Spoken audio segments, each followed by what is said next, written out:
Howdy, howdy. This is Portland Stew doing some commentary here on the recent Win a Box tournament at Portland's FAB Foundry. We've got Gage on top in the Elementalist, having dropped the Briar Patch turn 1, and on bottom we have Vince on Enchantress with an active Volcano turn 1. Gage is on the play. These are both well-established local players, staples of the top tables, and this is the final round. This game, the winner of this game wins a box of Gothic. So yeah, a really fun event, high stakes, kind of fun to do one of these win big events. I think they were also still doing a pack per win as well, but cool that the big prize is, it's for all the marbles. So Vince appears to be on a Steam Enchantress with an early Tufted Turtles off a pond. Tufted Turtles, a great stalling card, and also one of those cards that in many games can put in a surprising amount of damage. Meanwhile, we see the Elementalist dropping a free city. So Gage is on Earth, Water, Elementalist. Free city has a great combo where if you drop a Root Spider underneath a free city, it becomes a lot like a Troll Bridge. The downside to free city, of course, it's a less popular card to see played because it fights to do 3 damage. So once per turn, it can attack or defend, and it has 3 power, but you lose life based on any damage it takes. But if you get a Root Spider under it, then anything that's on top of it would be disabled, and it can just sort of smack things without having to worry about taking strike damage back. Gage drops out the I Know, classic, unique staple in the great big pile of busted water cards that are out there right now. Not surprising to see that our top table features water on both sides, though these are both very non-meta versions of water. I love to see that. Neither of them is running what I call the seltzer package, the water with a splash of air. So Vince, and he's got the manuscript turtle combo, so he's gonna start harvesting cards. Codic Manuscript, you tap, you're supposed to reveal the card. Maybe he did and we just couldn't catch that on screen. But bearer can tap, reveal the top card of your deck. Bearer takes damage equal to that top card's casting cost, and then you get to draw the card. Great card draw engine to have that on a Tufted Turtle, which prevents the first instance of damage it takes each turn. I wonder, with the power of that Necrotic Manuscript, if Gage might be considering trying to find a way to use I Know to clear that Tufted Turtle. It feels bad not to just get your 3 damage a turn off of it, but looks like Gage does nothing but tap for a sight on his turn and take his 3 damage swing with I Know.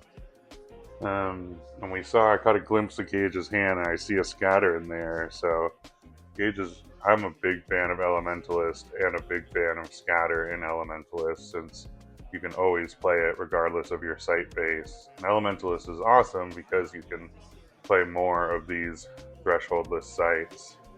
But Vince has the answer, drops a Great Famine, gets to clear the I Know.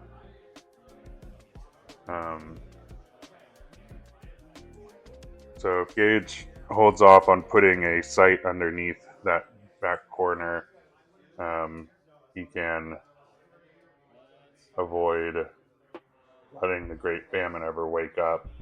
The Great Famine will likely kill itself if it wakes up anyways, but Enchantress, as you likely well know, whenever they cast a spell, may choose to animate an aura, and an animated aura becomes a minion with power equal to its casting cost. Ooh. That looks like a altar pudge. Probably one of the Brian Smith altars. Oh yeah, it is. With Wolverine on there. Puts the altar on a river rapids, so Gage will have the option to push the pudge over and snag something. And that would work really well at finishing off the turtle. The turtle can't get out of harm's way, since the troll bridge, it would cross the troll bridge as it gets dragged over, and Vince would either have to discard a card or take that first instance of damage. So we'll see what he decides to do. Vince has got lots of options right now. He also played out the mismanaged mortuary. Looks like he's tapping to draw a sight. The mismanaged mortuary was the turn before, I think. Oh no. What? That was weird. Oh, he drew a sight per turn. Okay, interesting. Yeah, because he's got the manuscript. So he drew a sight per turn, drops the Fields of Camlin to no effect, and he just swings in for 2. Because he wants to keep the Great Famine alive so that the pudge will die if it gets pulled over. Oh, and even manages to swap the turtle, which brings the manuscript with it, I believe. If swap is, when you swap something that's carrying something, it brings with it what it carries. So I think that's a slight misplay there to have the manuscript be left behind.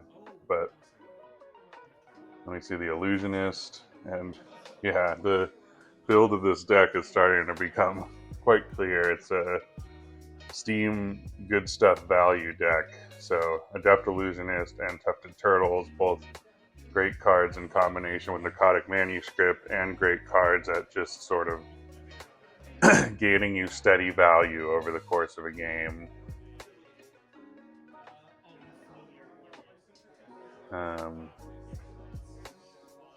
Now, the one nice thing for Gage is he's got that River Rapids, which can push the turtle into the thorny Briar Patch, which would proc the prevented damage for the turtle, and then if he can get 2 more damage on it, he'll be dead. So Gage looks like he drew a sight for turn. Must have plans. One downside, Gage didn't do the classic Enchantress M sight placement. And then we see them correcting some life total stuff.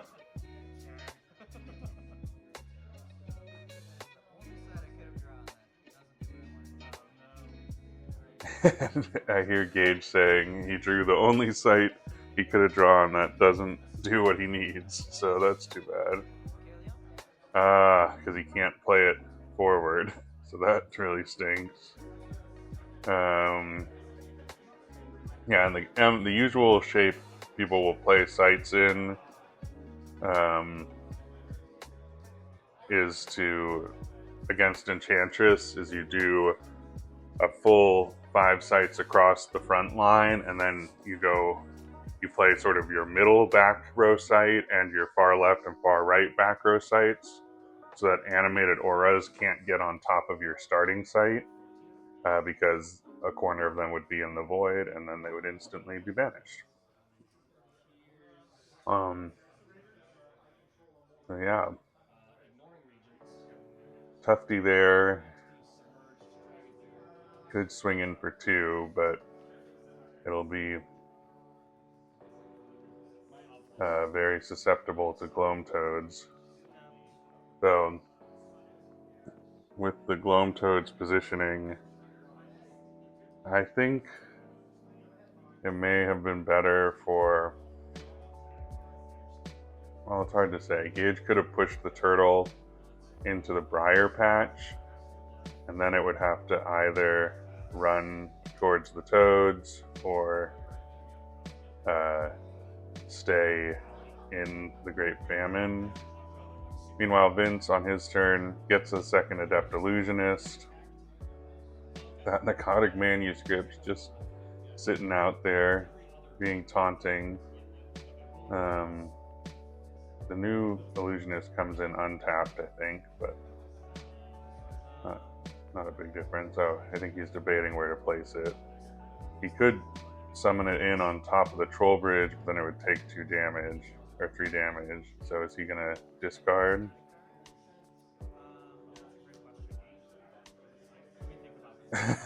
Yeah, he considers it for a second and decides to ponder his options some more. So the line I was looking at before is if Gage had pushed the turtle into the briar on his turn, then if the turtle moves off the briar to survive the Great Famine, next turn, Gage could have pushed it back onto the briar, triggered the damage prevention, and then been able to kill it with the Gloam Toads. But that's the power of the turtle. I mean, you just have to do fancy footwork to get rid of it a lot of the time, and if you don't, it's just super utility for blocking, great steady turn after turn 2 damage a lot of the time. So, yep. But he takes the 2. Yeah, maybe this turn if... Oh, now the Great Famine's gone, so... Wildfire gets cast and starts doing its wildfire thing.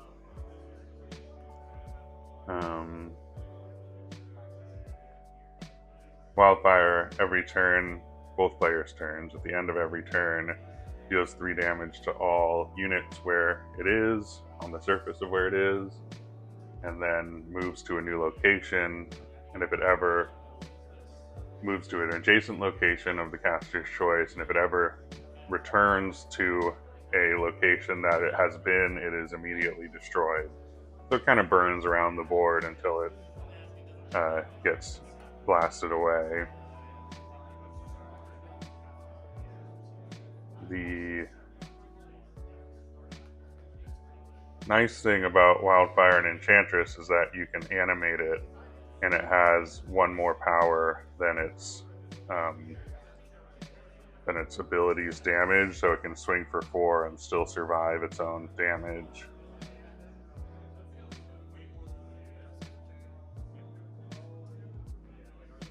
And so, yeah, and it can't, so what it is you try to move it, and if you can't move it to a place it's never been, it gets dispelled. It means that you can do some fancy stuff with, oh, nice. You can do some fancy stuff with Wildfire animation. So Rift Valley, gotta love the Rift Valley. Gage uses the Rift Valley to move the Troll Bridge over, so now he can push his Gloam Toads forward, grab that Narcotic Manuscript, hopefully end that engine, but this does mean the Turtles just gets to live over there in the corner.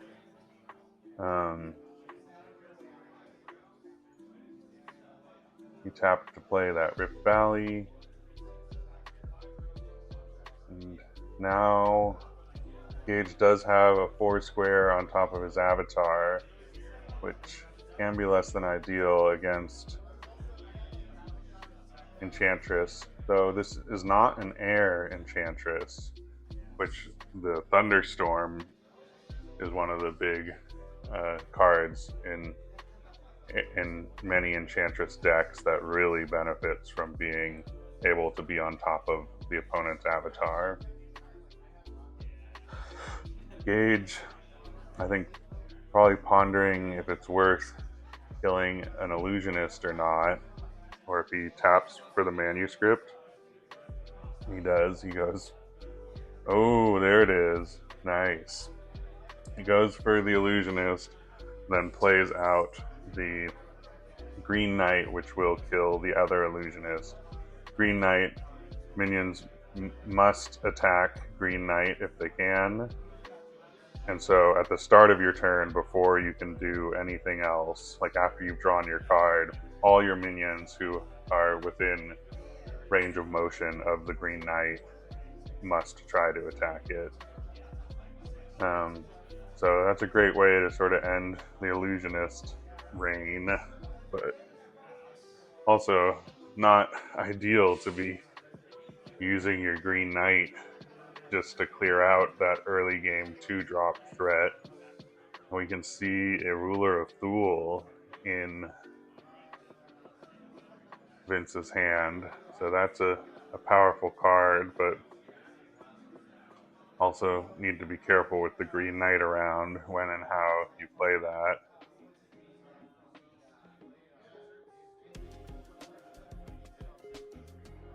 And the Green Knight has 2 damage on it too. Green Knight has 7 toughness and 3 attack. So the Wildfire will do 3 more damage. So if Vince can come up with a way to put 2 more damage on the Green Knight, that would be able to kill it. Vince plays out the Oasis, giving him 2 sites that he could ruler onto in the future. Like Ruler Thule grants the ability to go around the backside of the realm, so you can move from your back row to their back row and vice versa, as if the whole realm were connected in a circle. And it gives +1 power to everything that's on the back rows for your side. So it would go really well with that uncontested turtle. That, yeah, I don't know how that turtle just gets to hang out there. And here it is, yep. Goes in for the ruler. Gets to put 6 damage on. He's going to animate the Wildfire, which must immediately attack the Knight. That doesn't work.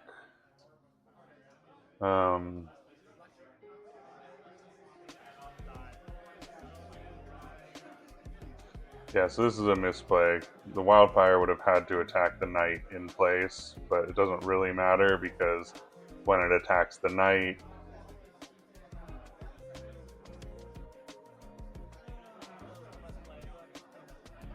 well, that's actually strange. The Wildfire, oh, it would kill the Knight on the back row. Interesting, yeah. So the result is similar in either case, but now the Ruler's alive. Without Ruler's dead to the toads this turn if Gage wants to kill it.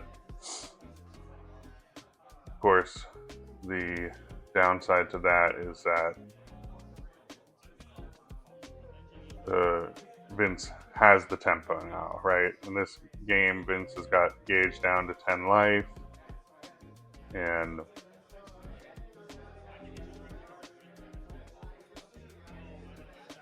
I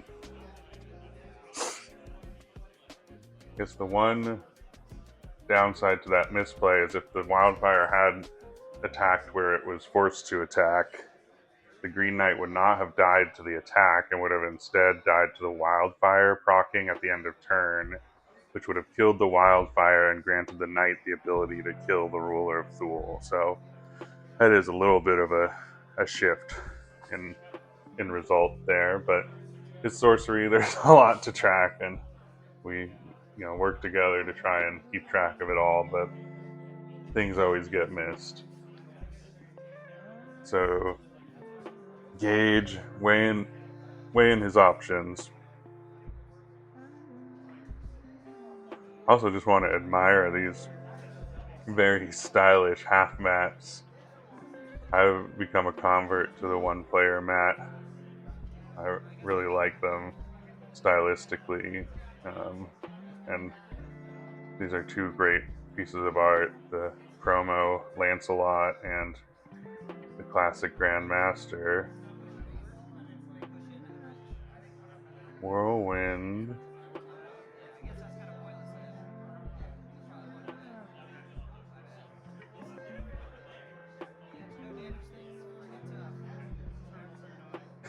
That's cool. I love to see Whirlwind getting played. So Whirlwind, a card you don't see often. You move everything in a 2x2 square in a circle, like one step, I think is how it works. Yeah, so Whirlwind says, choose clockwise or counterclockwise. Each unit and artifact atop sites in a 2x2 area is pushed one step in that direction. So what he tried to do was push the turtle and then push it again with the river rapids to make it hit the troll bridge. Which he could have done that in a different... So he could have played that before he killed the ruler, and then it would have worked. But so it goes. That turtle is just running this game. Though, if the wildfire had been played out with the Green Knight ability properly, there would have been maybe a hope of killing the turtle with the whirlwind, though I'm sure Vince would have just discarded a card. And there it is. Archangel Raphael. What a powerhouse. Vince plays down the Archangel. 4-power flyer for 5 mana. Comes in with a ward.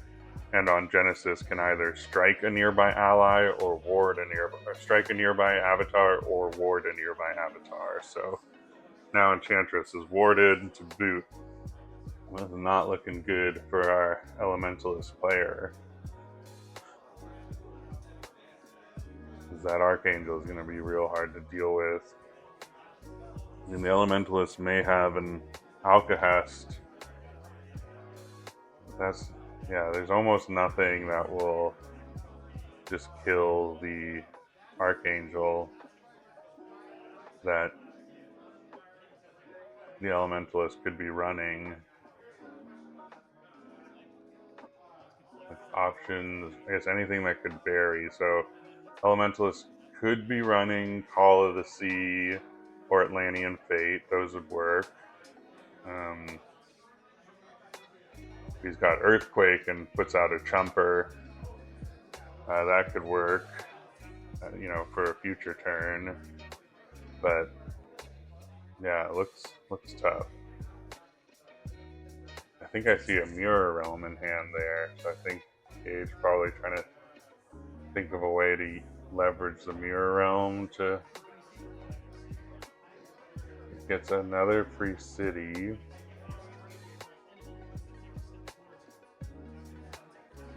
So that's interesting.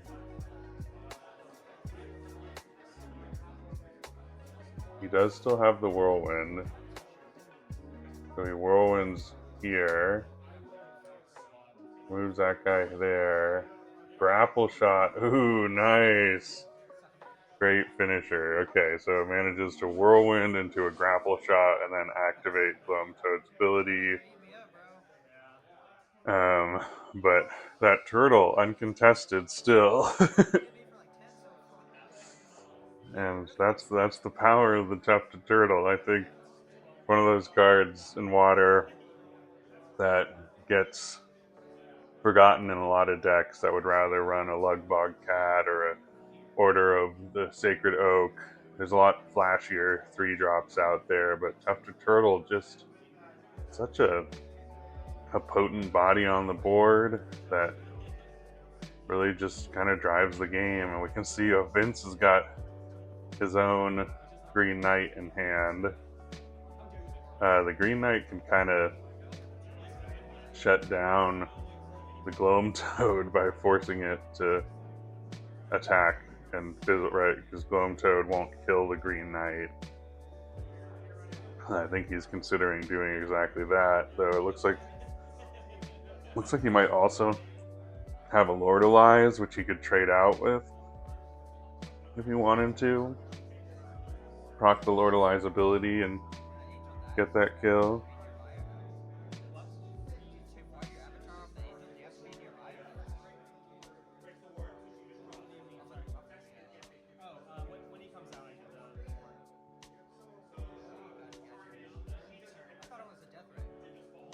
Yeah, they're just checking the Gage for a second thought the Archangel's ability was a death ray, not a genesis, so.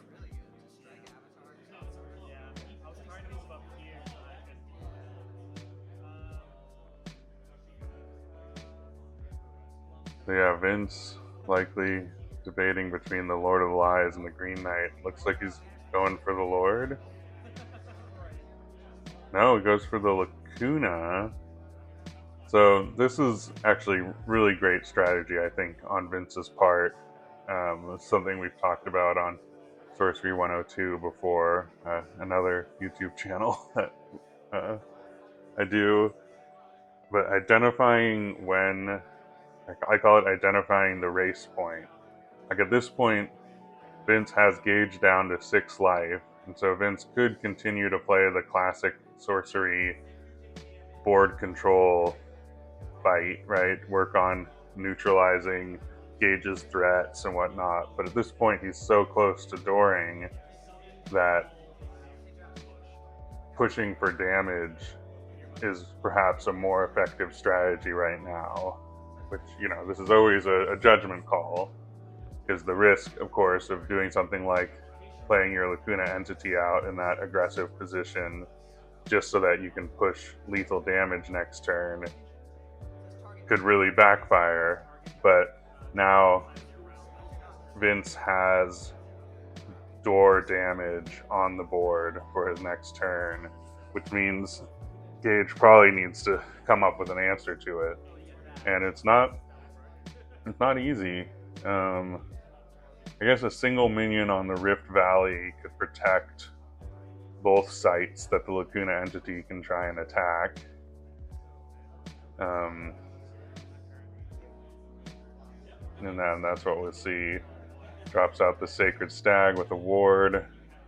We're seeing all of the all of the cool kids in this game. The Gloam Toads and Tufted Turtle are both less popular water cards that you don't see as much, that I think are both really strong. I love running the Gloam Toads with Whirlwind and Grapple Shot. Like, you can tell Gage's deck really leans into movement, maybe a little heavier than other decks, and just gets to play so many different cards. I'm a big believer in Elementalist as one of the strongest avatars out there, just in terms of getting to play the highest quality cards no matter what. And ooh, nice. So both of them have not been revealing their Narcotic Manuscripts, it looks like. So Gage uses the Gloam Toad to activate the Narcotic Manuscript, pulls a Order of the White Wing off of it, and now has blockers in place for everything, but boom, blowout.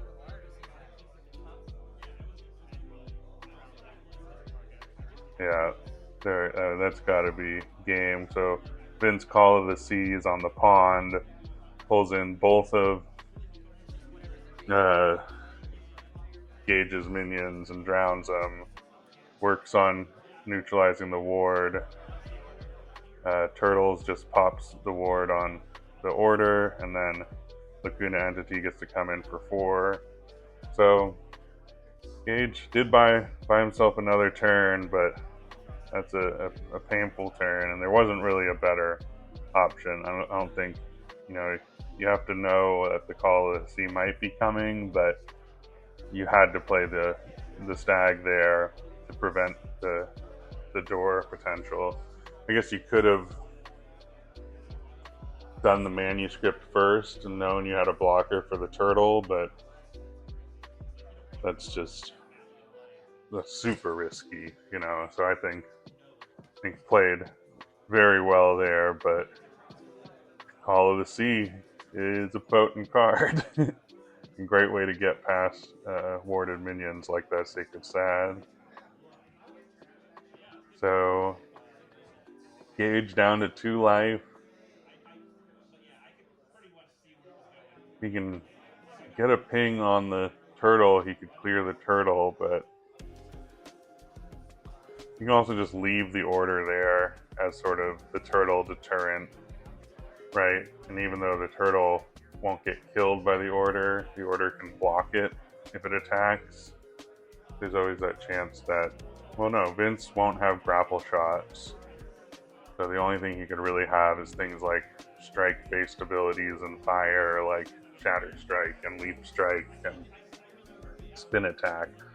Spin Attack is somewhat popular in Enchantress decks, though not as popular as it once was because it only hits a single site.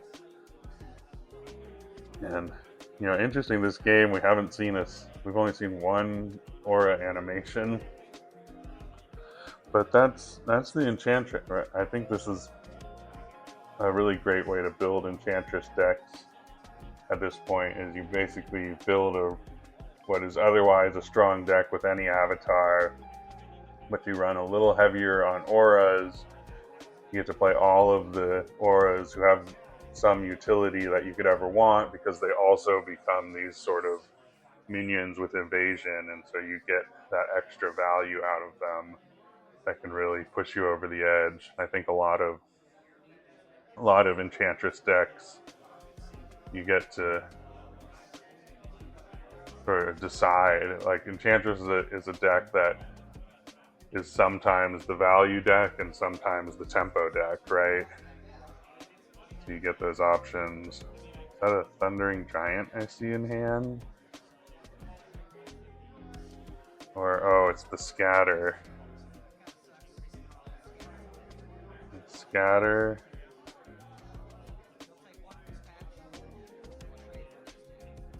And kill that. Okay. Nice, so uses the Briar Patch and Scatter.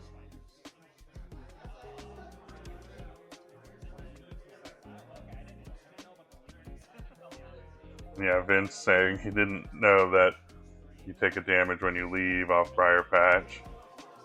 And then a Phalanx, so that's Door, right? Phalanx can't block the turtles, but it can get onto Vince's front line next turn and put in 5 damage. But I'd say, you know, if Vince has a kill spell in hand, then it's just game over. I see a swap in Gage's hand. Turtle takes Gage to Death Door. And Vince drops the Green Knight. Green Knight can be a nice finisher sometimes too, because if you can get it into position where they have to kill it, and then it's Death Right and strike avatars for the death blow. The Green Knight is actually one of basically 2 cards that can lead to a single turn kill, right, where you door someone and kill them in 1 turn. Because if you play it right, you can why did he swap those 2? Oh, to prevent the knight from being able to do stuff. Nice, okay. Queen Guinevere to get the double swing off the Phalanx. So pushing in for some serious damage there. See if Vince has the kill. I mean, he's in fire, so he's probably got direct damage. Boom, there it is. Steps forward and leap strikes the turtle. GG's. Really well played by both players. Super cool decks. Gotta love the Elementalist. Personally, that's one of my favorite avatars. And just like Guinevere, you know? Guinevere getting double swings out of your minions, super valuable. So, yeah, well played on both parts. And that means Vince is taking home a sealed box of Gothic. So big congrats to Vince for winning this FAB Foundry Win-A-Box tournament. Hope you all enjoyed watching this game, and stay tuned for many more.